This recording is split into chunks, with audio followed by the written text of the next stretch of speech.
Hey, Internet, it's Rev again. We got our very first official episode of Political Prowess. This one's called Emergency Unemployment. About a week ago, we lost unemployment benefits, so we're going to talk about that. I go off on a crazy tinfoil tangent on welfare benefits, and Tess gives us a little update about Duck Dynasty. All that and more.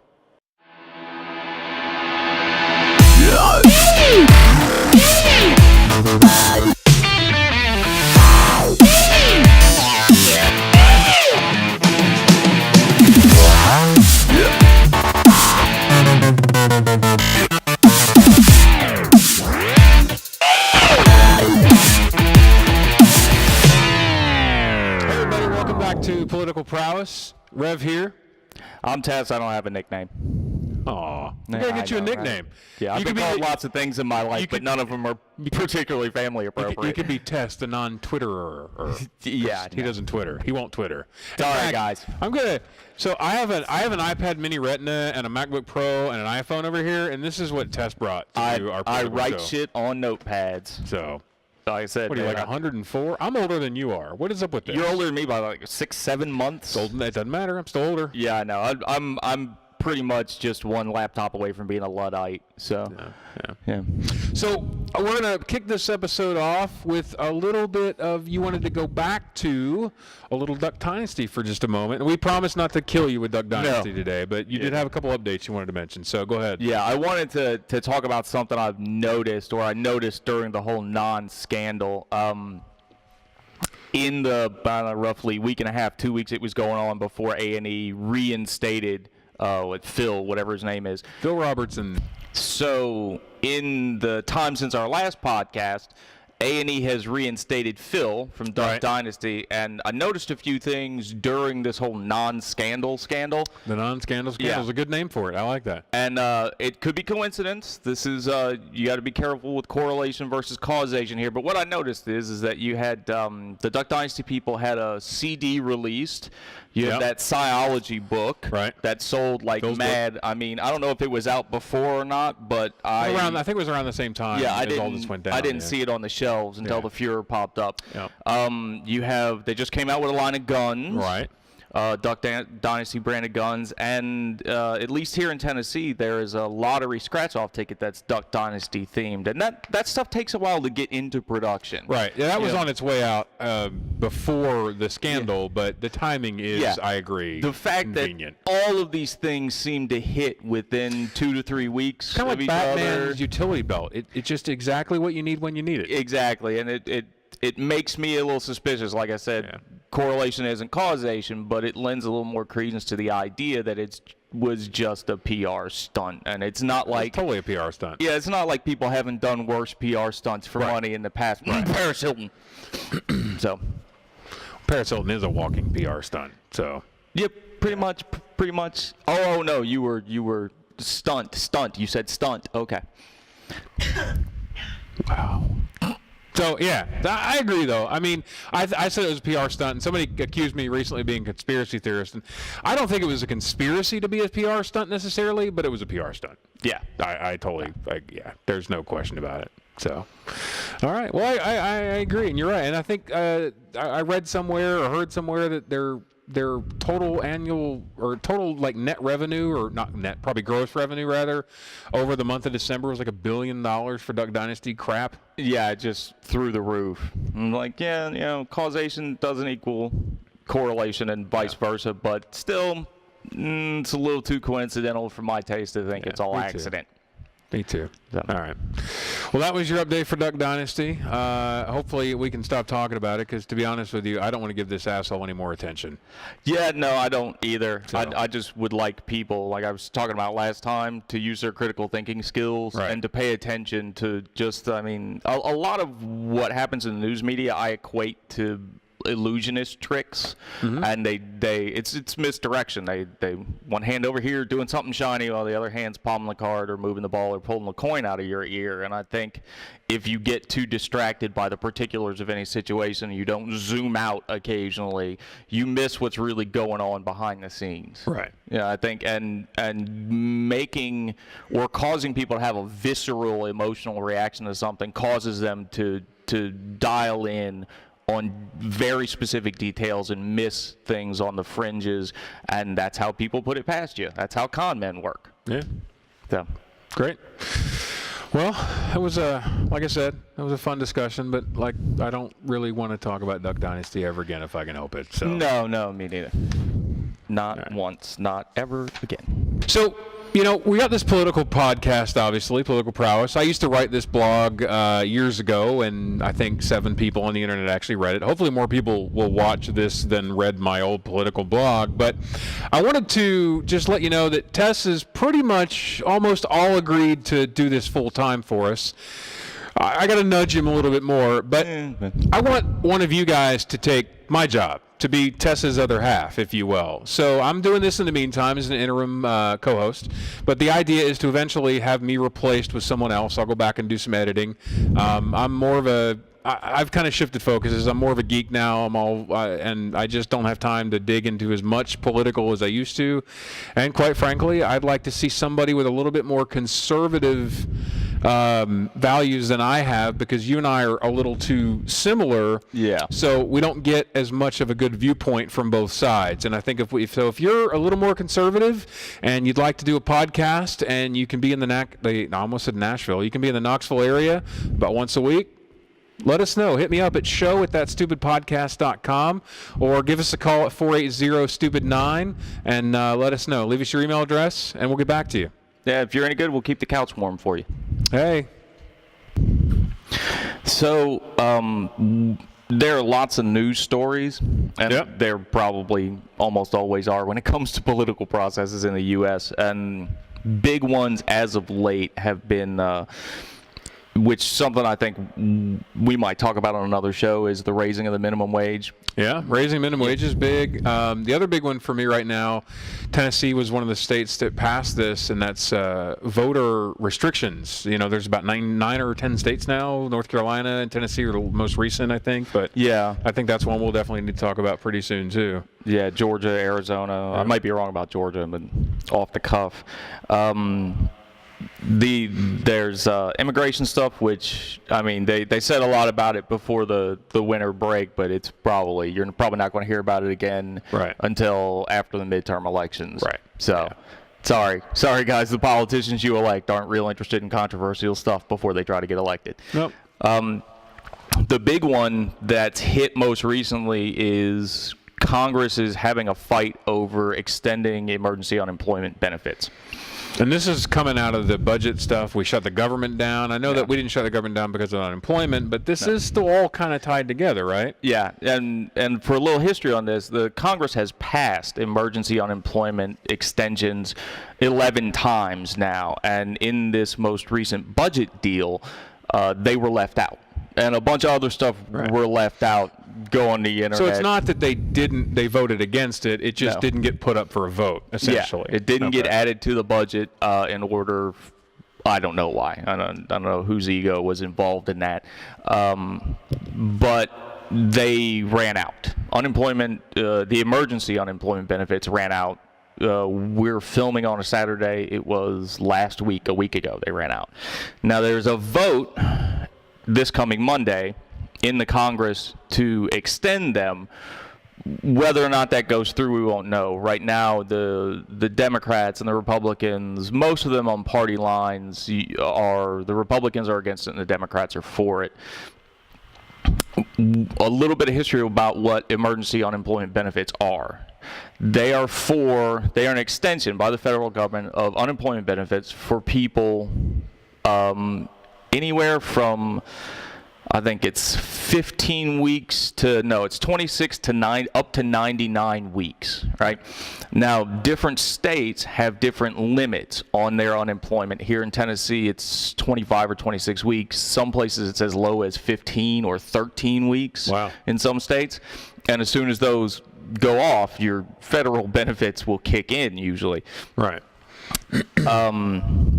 One of the issues about this is that The Republicans have some arguments against it, all the ones I've been able to find in the press. Go to the Atlantic or the LA Times, and you can check this stuff out. The Republicans' three main arguments against it is that it was the extensions were ever only supposed to be temporary, and now that unemployment has dropped to about 7%, and that's debatable because I've seen 7.3, I've seen 7. The Republicans argue that things should go back to normal. The emergency unemployment should go that's away. still down, right? Because we're talking 7.2%. We'll call it. Let's just call it an average 7.2. But we were up around 9.8 at one point. Yeah, not that long ago. We never quite hit 10, but yeah. But so I mean that's a pretty steady increase. So I could definitely see why that a lot of the Republican Party is asking to stop the benefits. Yeah, well, I mean, and we were talking about this earlier, but the problem with their calculations is it doesn't take into account people who can't get benefits or people who have just given up looking for work because they've been out of work so long they can't get work. But how do you count? So, I mean, to be fair, how do you count someone who just isn't looking for work? They're unemployed. Right. So when we talk about 7%, are you saying that the 7 or 7.2% includes or doesn't include people? I mean, if they're not working, they're in that 7%, right? Not exactly. They calculate the percentage of unemployment based on the number of people who apply for unemployment or who receive it weekly. Oh, interesting. Right? Okay. And so it doesn't count people who are unemployed but can't get it. It doesn't count them. People who've run out of their benefits, you fall off. The congressional never applied. Exactly. Yeah. So some people never apply. Okay. Pride does weird stuff to people. The Congressional Budget Office estimates that there are about 6 million people that fall into that category, and that would raise the unemployment rate to somewhere around 11% actual. From the 7-ish that we're at now. That's a pretty significant change. And now, if you look at you have the stock market, the Dow Jones had 52 record closings this year. 52. That's an average of one a week, and those are just record highs. They're not closing up. Right. And a lot of people want to look at because we've been steadily adding jobs in sectors. I think it was like 200,000 or so in November that they added. Yep. They haven't counted December yet, or at least I haven't heard the numbers. I haven't seen a report yet. A lot of people want to say that means the economy is getting better, but middle class and lower class wages are still flatlined or decreasing. A lot of the jobs that came back were service and low paying jobs. Right. And so if the majority of our country is middle class or lower, which it is, then the economy's getting better for somebody, but it ain't for the regular person. Well, so what about the statistics that talk about the housing markets are back up? I mean, they're not way up. They're not like they were a few years ago, but they have been increasing quite a bit over the last couple of years. I mean, even in this area, they're up quite a bit from where they were, say, 3-4 years ago. They are, and I haven't dug into that too much. But I wonder how that balances out against all of the people who lost their homes in the housing bubble crash. That's a good question. I mean, they need someplace to live, and there just aren't that many apartments out there. Right. I live in an apartment. Nothing against apartments, but if you had a house and you lost it because some bank was monkeying around and robo-signing or doing any of the number of fraudulent, felonious things they did, and none of them went to jail for, I can see it might be a tender subject. Yeah. See, I've always had an argument against that, and I'm not saying I'm pro-bank or pro the crazy, weird balloon loans that they did, but it took two to tango. I agree that the biggest, and this is a conversation I think we do need to have at some point, because really that all started with the very simple fact that we wanted to make more money, so we started selling mortgages on the market. I mean, that's essentially what happened. People, these big banks, and when I say big banks, I don't mean Bank of America, I mean the Lehman Brothers banks. Yeah, Lehman Brothers, these investment banks, right? These investment banks. AIG. They lobbied Congress to allow them to commoditize. That's a word I'm just going to start using because it's not real, but they wanted to commoditize home loans, and it's commodify. I know. I like commoditize. It's the word I'm going to use. It sounds more like the particular sexual action that happened to a bunch of people. Yeah. I mean, you were commoditized. You really were. So, I mean, they wanted to sell that. Well, they wanted to sell more mortgages. That meant they had to create more mortgages. So that was the whole Bush campaign about, no family left behind or whatever, right? Everybody gets a house. It's like Oprah. Bush W was like, you get a house. There's a house under your chair. It's ridiculous. And I'm not saying that, by the way, live the American dream. I'm not going to damn anybody for that. And I bought my first house 3 years ago, finally, and I was an apartment dweller for years and years and years. But don't buy a house just because you're going to buy a house, and that's what happened. It was two-sided. So Lehman Brothers and these other companies, they wanted to do that. They wanted to go buy it. They wanted to sell mortgages as a commodity.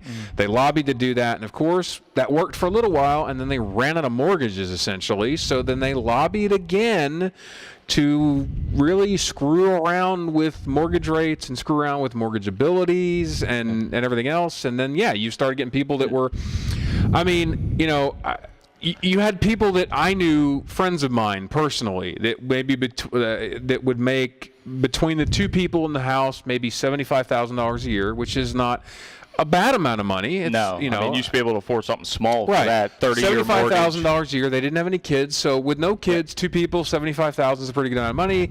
Next thing I know, they're buying a $500,000 plus home. Yeah, it's ludicrous. And I'm thinking, okay, so you have a $500,000 home, a brand new car that you've just leased, et cetera, et cetera, et cetera. I'm running the numbers in my head. And I was in an apartment this time, and I didn't have a house when this was all going down. I was, like I said, an apartment dweller, and I just started thinking to myself, what the hell are you doing? I mean, just because the bank says you can do something, just because anybody says you can do something, you need to decide whether or not you can handle the financial and the fiscal responsibilities of that, and just the general responsibilities. We all have to make sure that we can do that.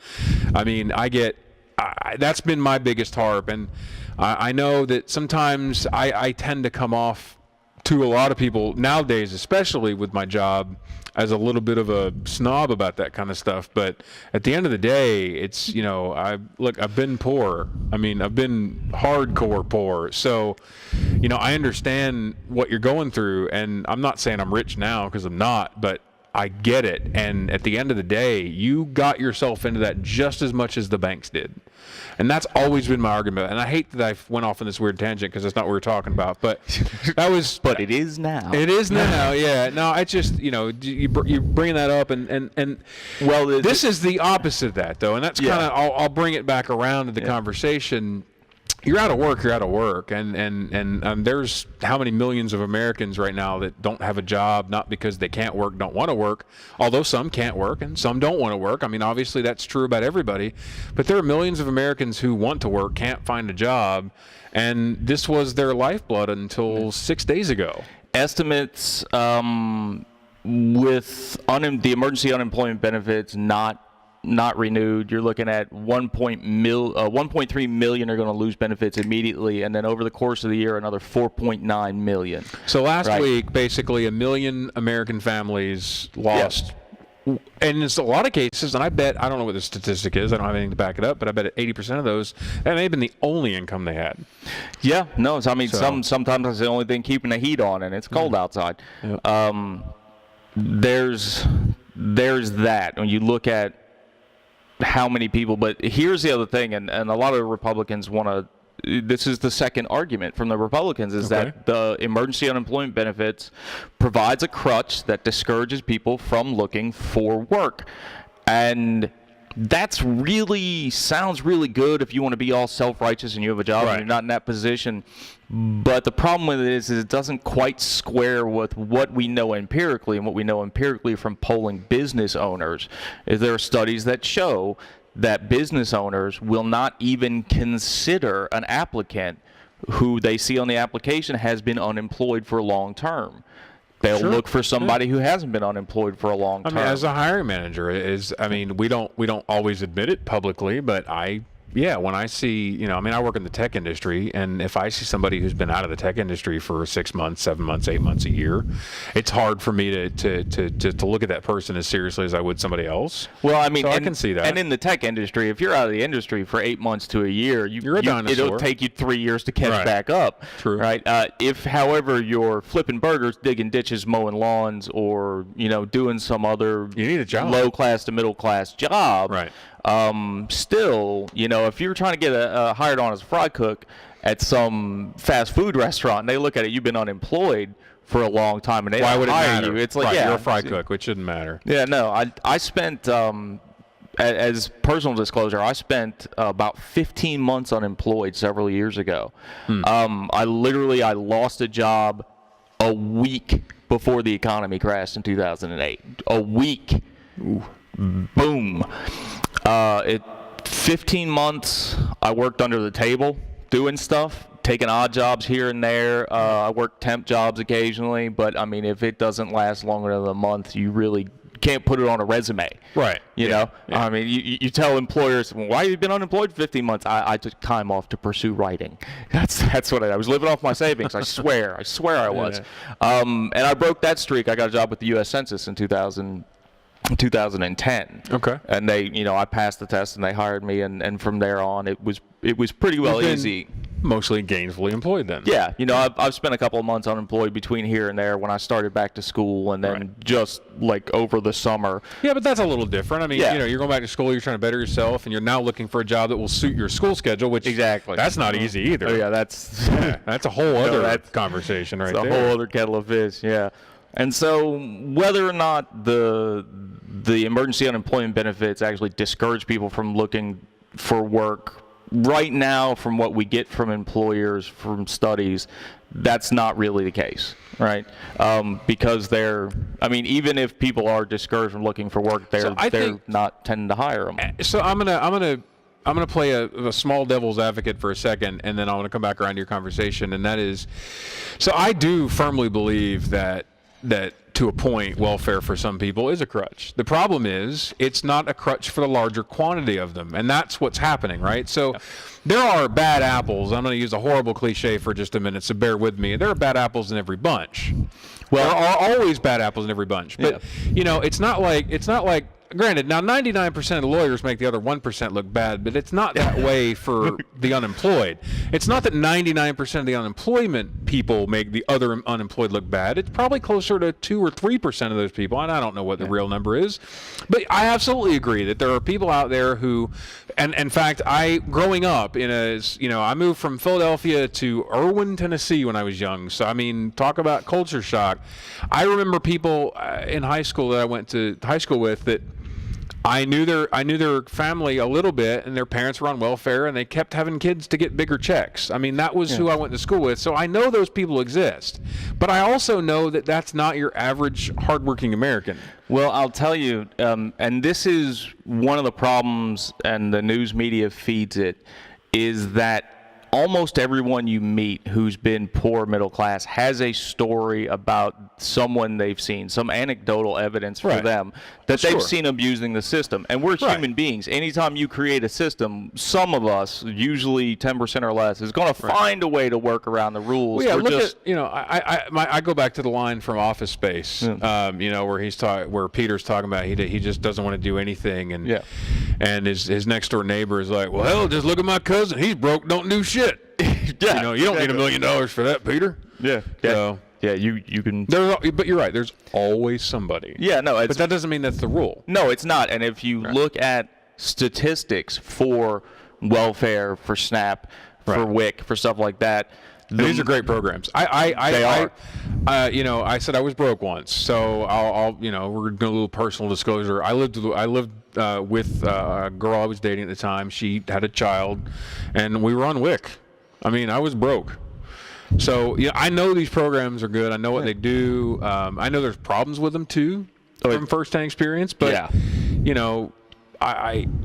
again, it's not that you don't want to, or for the most part. So, well, you look at like I was saying, the statistics for the majority of people on welfare: single, white, live in the suburbs, have 2 children, 2 or fewer children, and stay on the program for 2 or fewer years. Those are the statistics according to the government.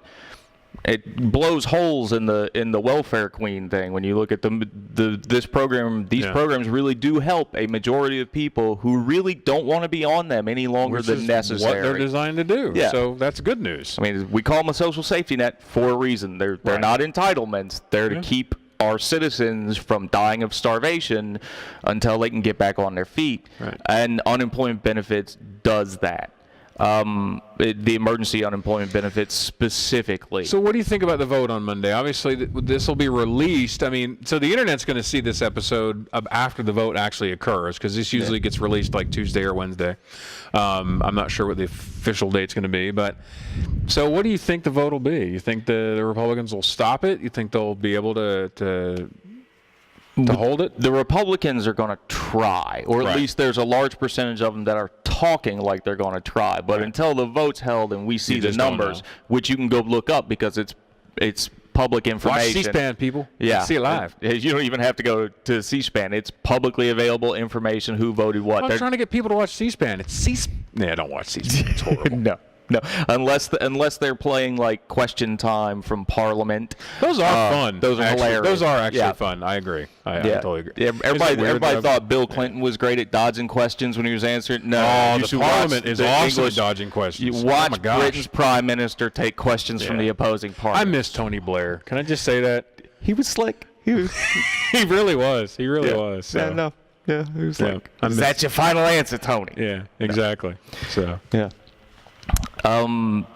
The last Republican argument, and this you can actually get from the CBO, the Congressional Budget Office. By the way, the CBO is nonpartisan. They just look at numbers and projections. They make projections. You can get statistics. That information is free online too. Just go look it up if you feel like wading through that for 2 or 3 hours. Sounds like a good read. But extending the emergency unemployment benefits will cost something like $25 billion over the next year. Okay. Now that sounds like a lot, especially when you make as little as I do a year. Well, but it's you hear not about all the other numbers. Our budget. Sure. Yeah, no, it's. Well, I mean, $1 trillion budget, $25 billion. I guess just isn't that much, is it? Drop in a bucket. Yeah, no, it's a quarter of 1% of $1 trillion budget. A quarter of 1%. Cut your dollar bill into 4 pieces. Can't buy Coke with that, if that analogy helps at all. All right. Now the CBO agrees with that. It's going to cost $25 billion. But what the CBO also says, and the CBO will give you ranges and projections. They will tell you what their conservative middle ground estimate is, and then they will tell you what their higher range estimate is. Their conservative estimate is that it will, and let me make sure I'm getting this correct here. Nope. The conservative estimate from the CBO is that it will increase inflation-adjusted gross domestic product by 0.2% over the year, right? And it will increase employment by 200,000 jobs by the fourth quarter of 2014. And we're saying that's in addition to because jobs are at least a little bit coming back. So we're saying an extra 200 over whatever the current projected job growth is for 2014. 200,000. Now their full range high end is 0.3% added to GDP and over 300,000 jobs just from this. And you wonder, how can unemployment benefits do that? Emergency unemployment benefits is money in the hands of people who are going to spend it. They have to buy consumer goods. They have to pay bills. Sure. Yeah. They just have to, and that's where it's going to go. They're not going to be saving this money, squirreling it away for the next apocalypse. They're going to be spending it. When they spend it, production has to be increased for extra products. People have to make the milk and bread. Yeah. Jobs have to be added to take care of that production increase and the transportation increase. Yeah. And it's this is relative. They suggest that their assessment of past unemployment emergency increases is that it has raised consumer spending, output, and employment relative to what they would have been if had not passed them. And so what we see in the past, and this is why Congress, other than wanting to be elected, has voted to extend emergency unemployment benefits 11 times now, is that it raises consumer spending, which increases production, which increases jobs, which grows the economy. Now, cut that out. Cut that out completely. You now have between 6 and 10 million people who, well, let's call it 6 million people, long-term unemployed, who aren't getting money to spend at grocery stores, to buy clothes, shoes, to pay bills, to pay rent, to pay health care costs. I know everybody's deductible has rolled over now since it's a new year. Welcome to January. Yeah, congratulations for that. Not only do you not have that stimulus to the economy, right, but what you have is also a drain if they have to do stuff like welfare or food stamps, SNAP, WIC, subsidized housing, any of that. So what you have is people who don't have money now have to, because they're still not getting jobs, and it's not because they don't want to. They just, there's not that many jobs available. There just aren't. Sure. Yeah. And two, a lot of people don't want to hire the long-term unemployed, as we've seen from the studies. So what are these people going to do? They starve on the streets or go to homeless shelters? No, they're going to take whatever assistance is available to them so they can survive long enough to get back on their feet. And that is more money out of the government coffers. Right. That's all tax money, payroll deductions, all that money we put into the kitty in order to help people that's not spent on defense programs, that goes to help people. Yep. I think the estimates of overhead for government programs like that, like Medicare's estimated overhead is like 3%. So most of the money that goes into these social safety net programs actually goes to the people we're trying to help and then goes back into the economy. Sure. And it's a cycle that keeps going, but it's not a vicious cycle. It's not going to drain us. If it grows the economy and creates jobs, and now there are jobs for people who were unemployed before, and then they get jobs, they come off of the programs, right, and they have jobs, and they're putting back into the kitty again, and so it's kind of a regenerating cycle. Nice. So it's what is it? I think it'll pass. That's we'll call it my hunch. We'll see if I'm right. But just based on the fact that it's passed 11 times previously. And we're also coming up on midterm elections. You're coming up on midterm elections, so Republicans can cause as much stink as they want, but they've already gotten quite a bit of embarrassment from the government shutdown. Yeah. That's a huge, huge, huge stain on the GOP right now. So what cracks me up is people think, and I've heard this from media pundits so much, that the botched rollout of the Obamacare website erased in people's memories the fact that a group of Republicans shut down the government. Yep. I got news for you. All those people who were on furlough without pay, all those people who lost jobs or lost funding or lost grants. Oh, yeah, no, they're going to remember. Yep, absolutely. They're going to vote. Yeah. That's what we do. So well, it's a good topic, and it's like I said, it's one that I think is a little close to me, being not someone that I've never been on unemployment, but I was on WICs. I've been on an assistance program in the past, and I know you and I are a little bit alike, and I wanted to try to play as much devil's advocate as I could, but it's even for me, it's a little hard. I got to be honest with you. Well, when I dug into the research, every time I found something that confirmed my particular bias, right, I tried to find other things that didn't. I tried to, because if you're aware of confirmation bias, you can circumvent it, right, and try to get as much empirical data as possible. And so I wrote down everything that was pertinent, everything that was numbers and verifiable, and so far this one looks fairly one-sided. It looks like the Republicans are just talking in the wind against it so they can pander to a specific part of their base. Right. And and I'll actually talk about that part of their base. So, this is not quite the conversation specific to this, but it'll come back around to it. So just bear with me as I tangent again. So I'm a social liberal, but a fiscal conservative. Right. So that's how I vote typically. That means that I'm straight but support gay rights, and I tend to vote when it comes to fiscal issues on the more conservative side. So I'm probably the first person that might say, yeah, we should cut certain benefits, but I don't always necessarily jump to that. I don't do it because it's the conservative thing. I do it when it is the right conservative thing. So when I look at unemployment benefits, emergency benefits extensions, when I think about welfare, and I look at all the other things that are going on, and I'm going to go back to the one we'll talk about later, which is voter the voter restrictions, right? Ugh. Well, we have voter restrictions. That's a social issue. Admittedly. Why don't we have welfare restrictions? And we're getting them, by the way. People are pissed about that. I'm not pissed about it at all. I will, although I'm going to go one step farther and be a little bit, I'm going to be the crazy guy with the aluminum foil hat for a second. I think you should put those same restrictions on congressmen and senators. Yeah. I'm just saying. So but this news has come out. I got to interject this. This news has come out recently of the 3 states. I mean, there have been a couple that have instituted drug testing for welfare recipients, right? Welfare applicants. Right. Florida, Missouri, Minnesota, I think, are the 3 big ones in the news right now because they've reported stuff. The reason it recently got struck down in Florida by a Florida judge. I don't think it was federal. I think it was Florida. Yeah. I don't think it was a federal circuit.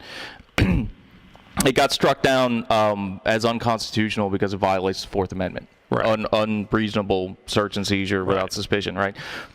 Well, beyond the unconstitutionality of it, when we look at the numbers, they caught something like 2% tested positive. Now, it's not hard to pass a drug test if you've been used, and I think anybody who knows how to use the internet probably knows there are shops you can do stuff.